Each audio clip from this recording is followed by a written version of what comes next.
The ongoing Ukraine war is being fought with dynamic weapons projecting power on the battlefields. However, its effect outshine regular military might. According to Geopolitical Monitor, it goes much further. In fact, this unfolding confrontation must also be understood as a major clash in the rising strategic competition to determine the future architecture of the global financial and monetary system. A dangerous game played for the highest stakes. On the chessboard, currencies, monetary assets, and financial vehicles are being weaponized as instruments of coercion, manipulation, disruption, subordination, and conquest. Therefore, said arena is one of the key dimensions of the Second World War, or the Second Cold War rather, in which the Western bloc of maritime powers under US leadership and the Eurasian axis of continental powers headed by Russia and China are struggling with each other to advance their corresponding views of what the world order should look like or should be like. The realm of money is now at the forefront of the current rivalry. Good evening. You're watching the Business Insider here on Nile TV International, and I'm Ayman Salah. Our weekly program tackles events affecting economies and business, and we aim to bring you the inside story.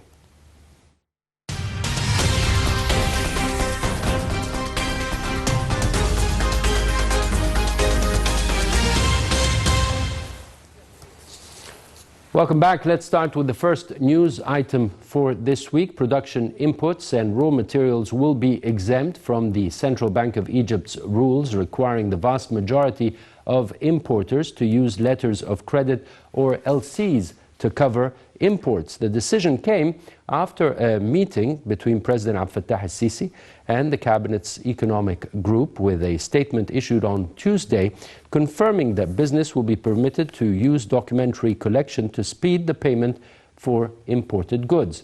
Manufacturers, wholesalers, and importers of production inputs will be exempt from the CBE's requirement to use letters of credit, as the government's priority is to keep factories open and operating. The decision mainly focuses on imports of goods that cannot be locally sourced. Business leaders welcomed the decision, saying it will improve the supply of goods in the country and guard against shortages. However, some noted that it's going to take time to unwind the backlog and move past the negative repercussions of LCs, and that inflation could begin to ease in some areas of the economy. On that note, inflation rose to a near three-year high in April as rising food prices and the devaluation of the EGP in March caused consumer prices to rise at a faster pace. According to figures released by statistics agency CAPMAS on Tuesday, the annual urban inflation jumped to 13.1% last month. That's up from 10.5% in March. This is the highest level since May 2019.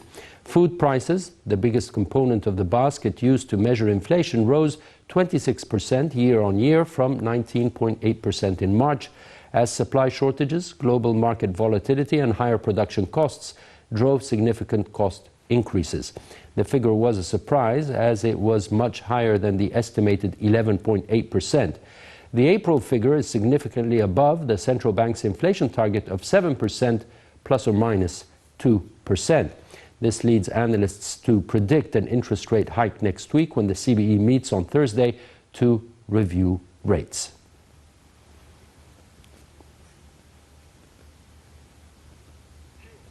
We'll be back.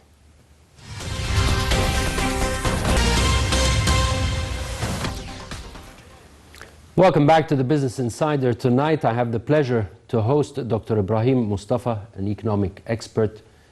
Pleasure having you on the show here tonight, especially after the Eid vacations. Thank you for coming. And what we're discussing tonight is the interest rates as a tool. Interest rates and the new world monetary system, along with other issues we'll be discussing. Let's watch this report and then we'll resume our discussion. Far from being autonomous or conditioned purely by economic variables, the field of international monetary matters has always been strongly influenced by politics.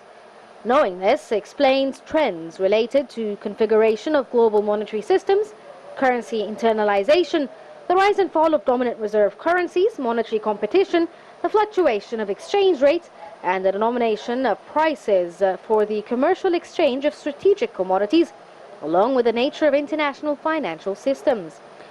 According to analysts, economic behaviors are mostly apolitical, and traditional geopolitical views that tend to disregard the overall significance of money and finance in contexts of rivalries over the global balance of power. There is a deep overlap between the economic sphere of money markets, finance, trade, and wealth, and the political sphere of power, control, conflict, and states.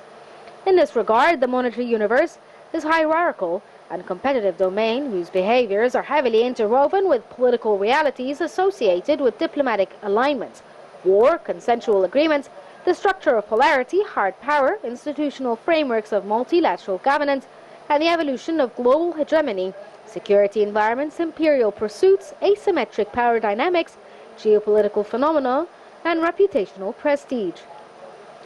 Since the Bretton Woods international monetary regime, with the US dollar backed by gold as its cornerstone, Washington brought much of the Western Europe and Japan into its orbit to reactivate economic vitality and the dollar as a stable reserve currency. With time, it became relevant to understand how natural resources bolstered the strength of the currency. In fact, the value of the US dollar has been tacitly backed by oil since President Richard Nixon unilaterally suspended the gold standard 5 decades ago, and greenback technically became a fiat currency in an environment of floating exchange rates determined by market forces. However, in an attempt to prevent its fall, Washington made a deal with the world's largest oil producers that it will price its oil exports exclusively in dollars and that it be invested in either US treasuries or financial products, a process known as petrodollar recycling. To a certain extent, this formula explains the greenback's enduring supremacy to date.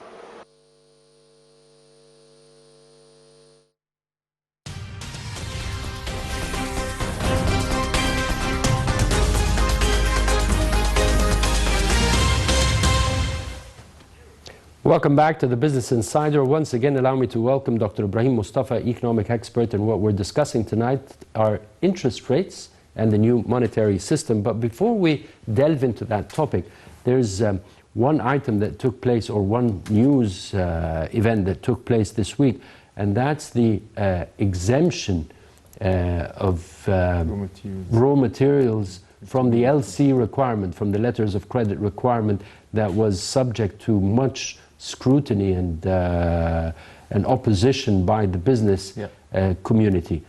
How would you comment on that?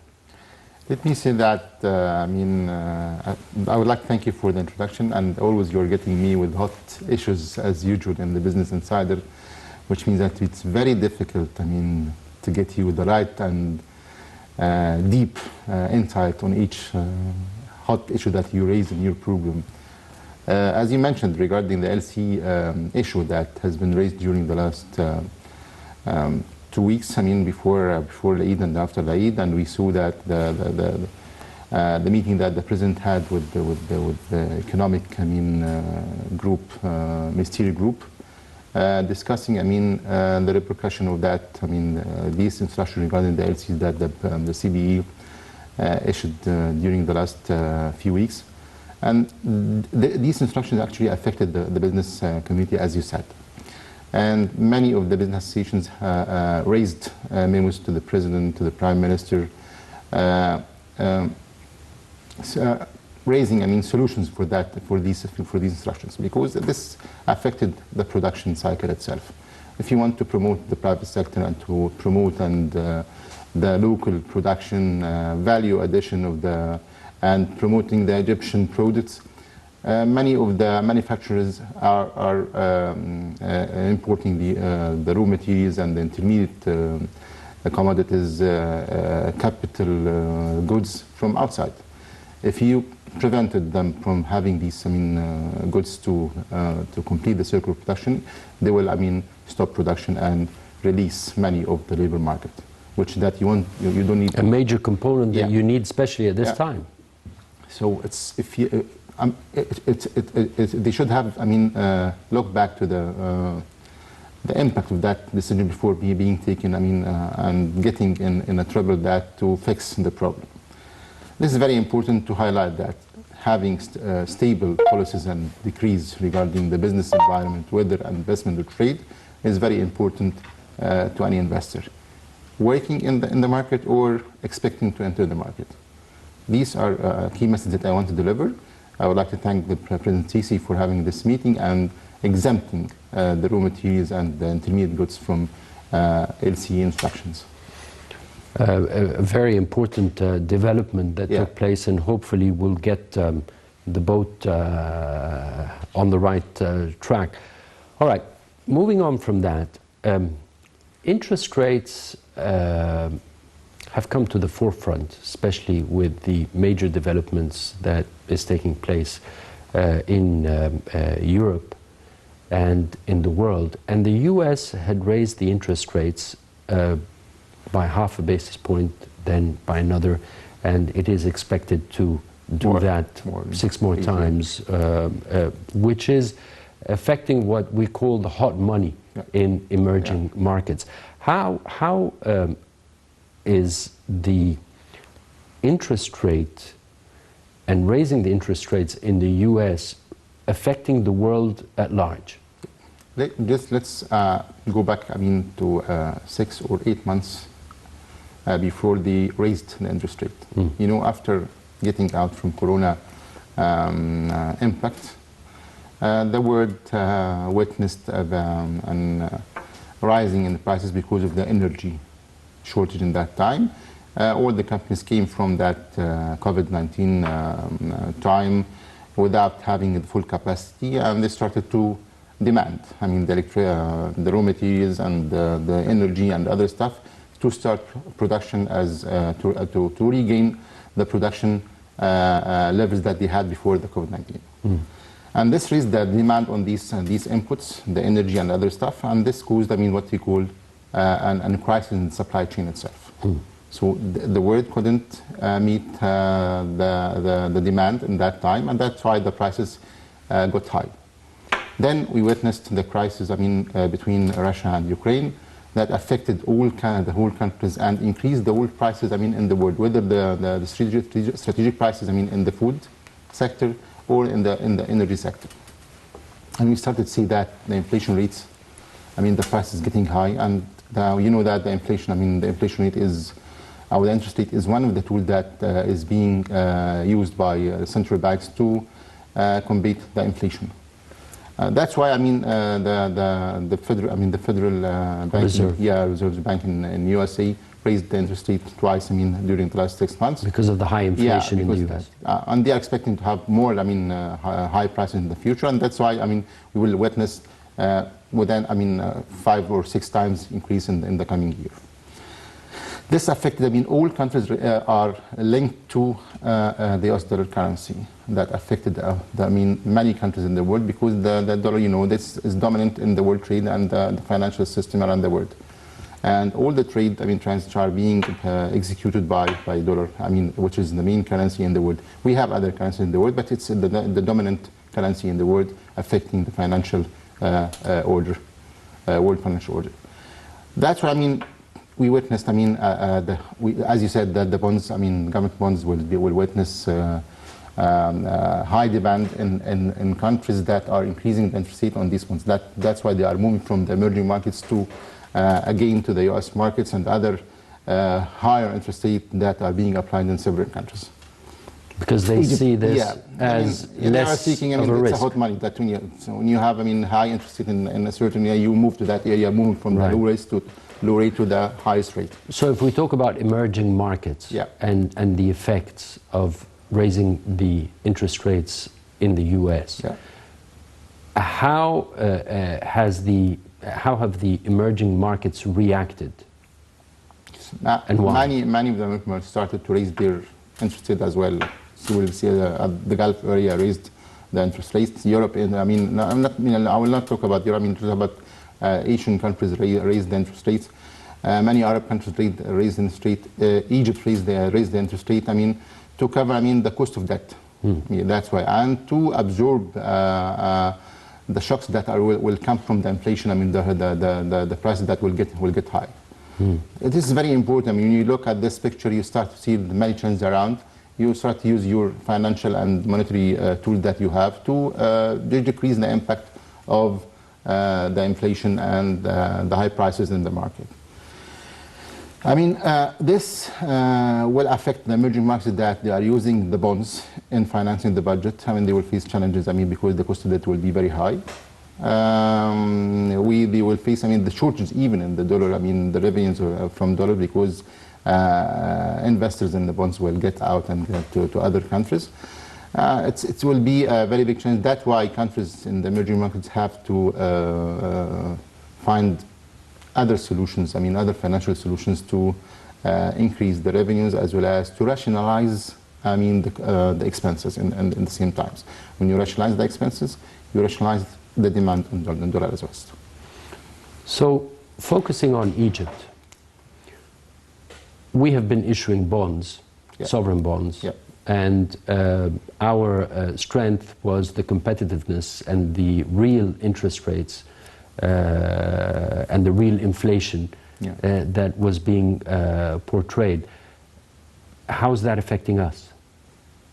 Actually, it's negatively affected us because we saw that many investors got out from the market. I mean, they went to other markets that having high interest rates, who raised the interest rate. That's why we saw the decrease in our reserves in the last few months.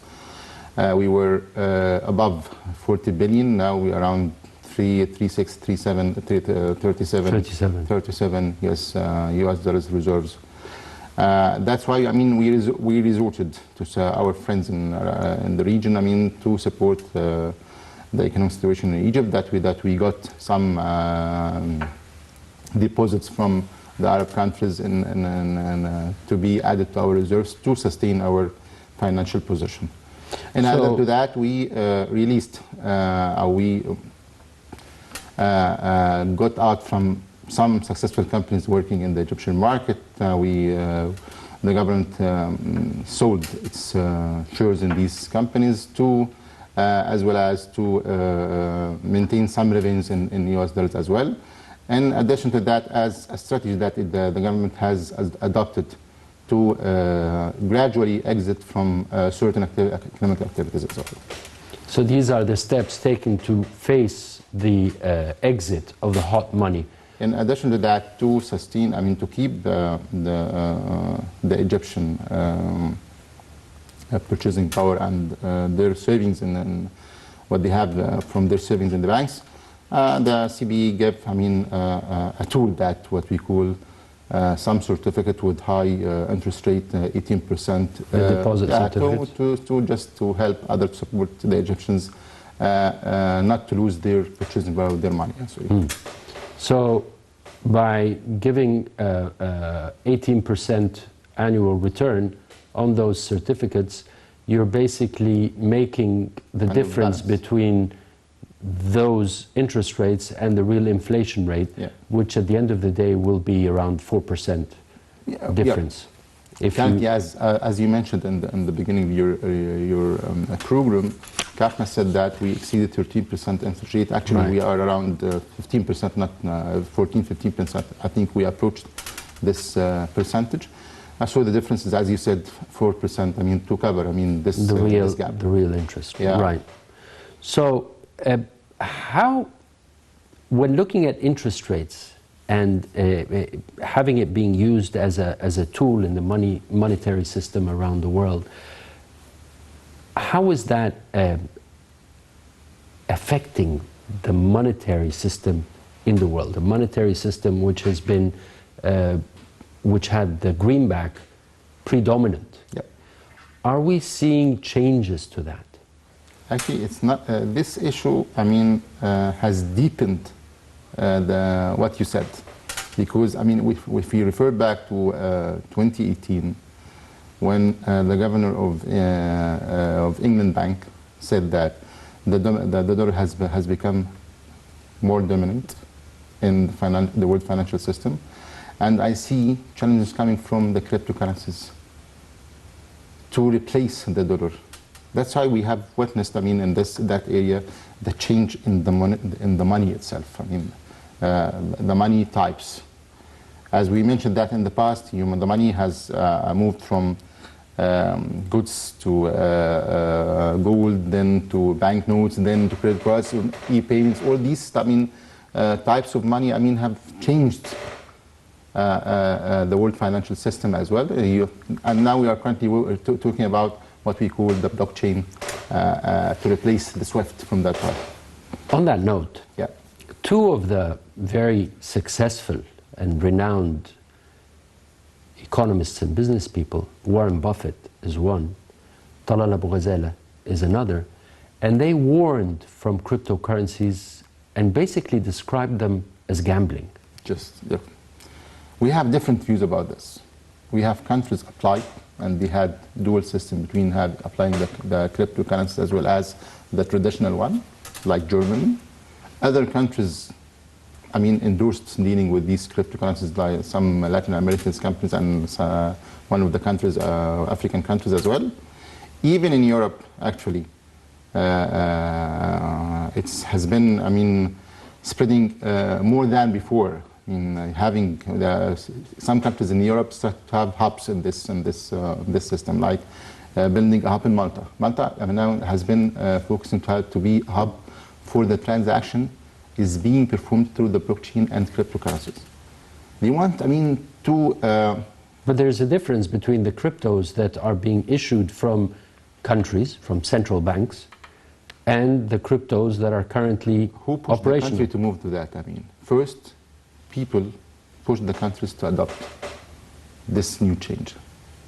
We, as people, we push the government to adopt and fit with the new trends in the financial markets. And this happens all the time. People started to agree with dealing with these currencies. I know that many big deals have been executed through cryptocurrencies currently, whether in coal, oil and gas. And we have digital platforms are using these cryptocurrencies. Now you know that, the QR code that you are using in Starbucks and other stores in European and American and the US market, they are using, start to use these things. You go to Miami, in Miami, you have many companies working in the cryptocurrency that are creating the blockchain and this kind of... So you see a new monetary system being created? You start to challenge the current system, to adopt new trends in the market, and you start to rechange your financial system. This happens all the time that, and even in the past when you started to apply the banknotes, moving to the e-payment, moving to other types of payment that they are using. I call these tools of payment. When you have, when you witness changes in the tools of payment, you should fix with these trends. Other than that, it's like a tsunami. If you can't be ready to, ride the move, to ride the wave, you will be drowned. Now there is basically a bloc led by the US and a Eurasian bloc led by Russia and China. Do you see that these two blocs and the confrontation that is currently being witnessed leading to a new monetary system? Yeah, as I told you, this crisis, revealed what the challenges that are facing the world financial system again, and it confirmed that it needs a real change in this, in the financial order, the world financial order. As I told you that, referring back to a few years ago, China started to use other tools out of using the US dollars in their trade, with several countries. They created what they call yuan petrol. Yuan petrol, when I import oil, then I put a price for that, for the imports in yuan, equivalent, backed by gold. They wanted to get out of the dominance of the dollar regarding the trade, the world trade. Many countries use this. I mean, now we are witnessing Russia has that in also Russia been- using. I mean, they are pushing countries to use the ruble. I mean, in importing oil from and gas from Russia, because I mean the economic sanctions that have been imposed in Russia, and they prevented Russia from using the SWIFT system, as well as this. I mean, caused many problems to other countries that are relying on the Russian economy and importing their produce like agri-produce or oil or energy produce as well. That's why we are seeing that a challenge in the financial order. So you see it as a financial and monetary Cold War between the two blocs? In the current, yes. In the current situation, yes. And this will lead, I mean, we'll see that, I mean, the balance of power between these countries, the bloc of China and Russia from one side and Europe from the other side. Two blocs are struggling to impose their power in the financial market, and the trade market around the world. We have big powers like Russia and China from one side, and the blocs from that representing the U.S. market and the European market, and we will see. How that things will go on in the coming future. What would you say would be the characteristics of such a confrontation and the characteristics of the new monetary order?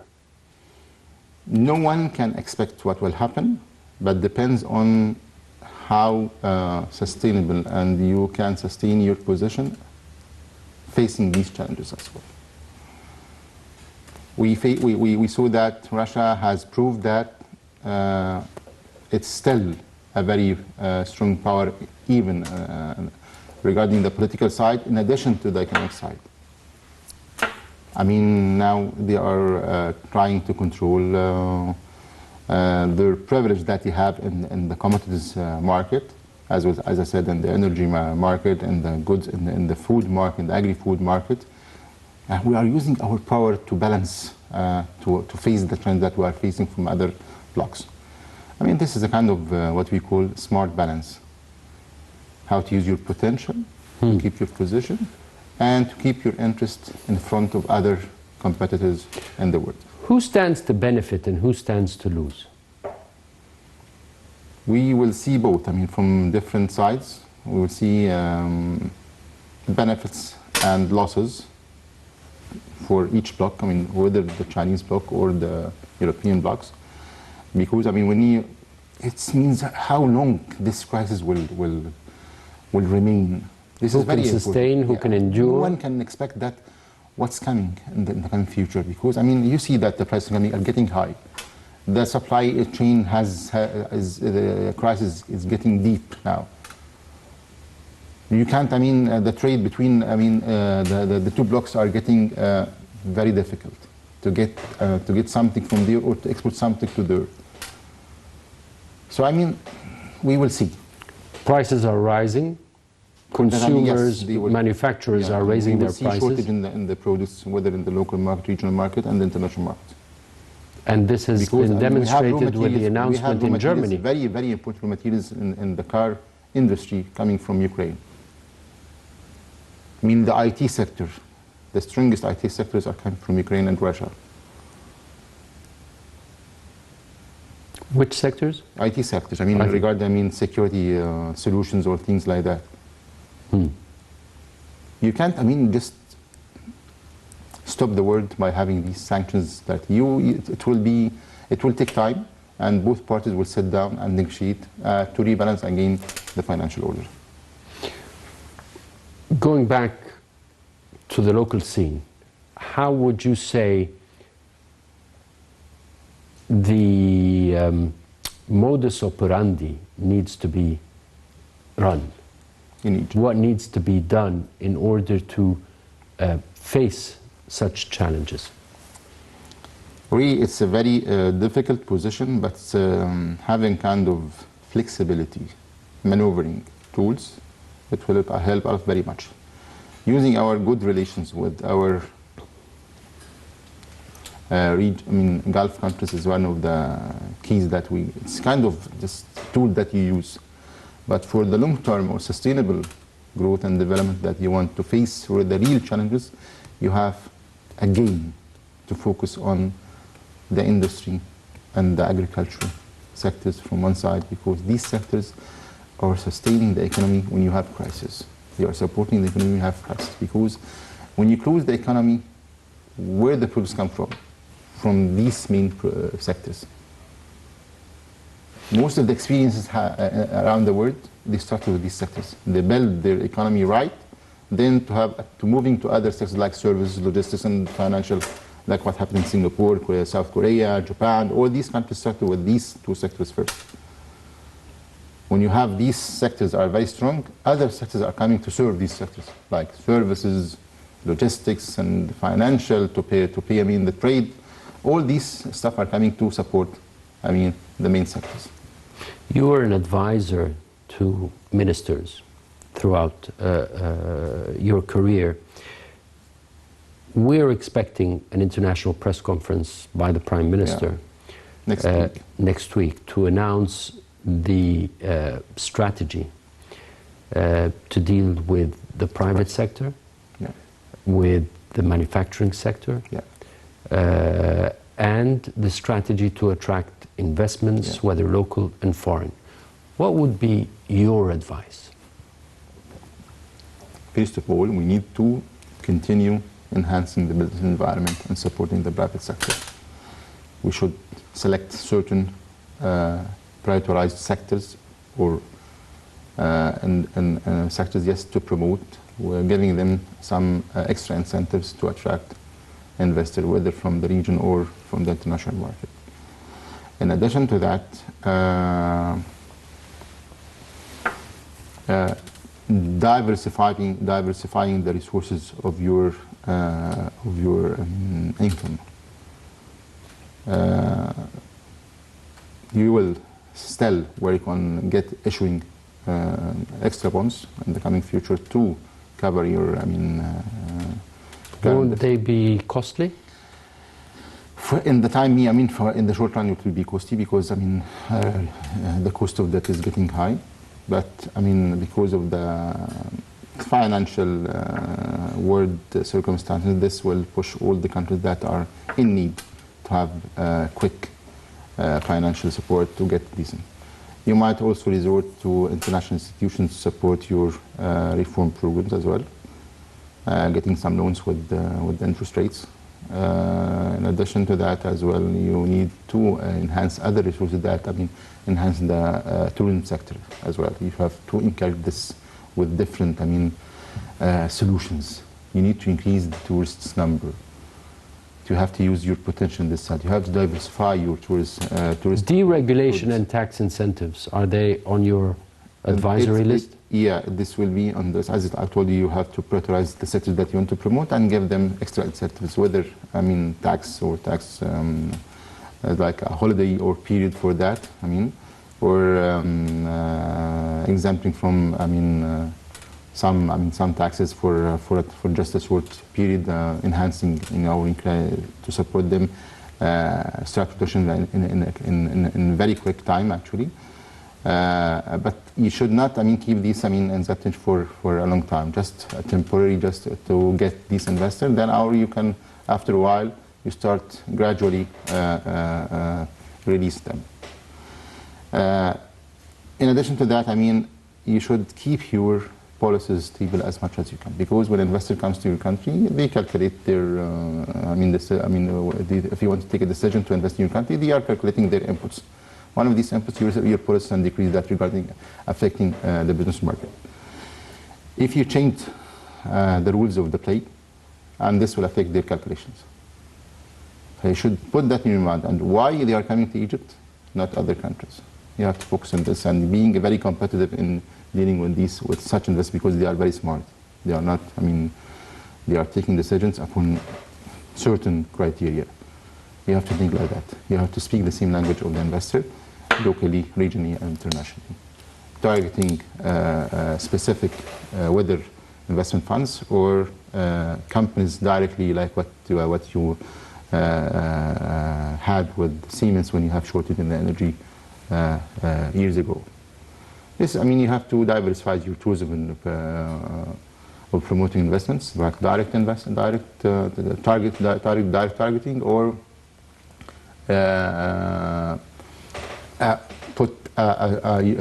commit to your program with the gradual exit from certain activities. In addition to that, using the traditional way of production, using the investment banks and other local financial institutions to help to support your positioning. Would you say you need to start with boosting and promoting your local investments, local manufacturing? You have both. I mean, you have both. You have to look at your existing investors, solve the problems from one side. That also, as I told you, that you have enhanced the business environment, solving the existing problems, and help them to grow and expand. The Prime Minister announced that he's creating a unit. He declared that he will do everything to support the private sector in the coming future. And this is a commitment that towards the private sector in Egypt, as well as. And it's also his mandate as an acting head of the investment authority, if you will. But we have to stress that the investment mission is not only the mission of Gafi, it's the mission of the whole country as well. So each ministry has to connect with the other one to be like having one message, one mouth, one direction. Very good coordination between them. All of them working under targeting same goals. We work like a team, like a football team. Dr. Ibrahim Mustafa, economic expert, former advisor to a number of economic portfolio ministers. Thank you very much for joining us here on the show. Pleasure having you. Pleasure being with you here tonight. See you again same time next week. I'm Ayman Salah. Good night.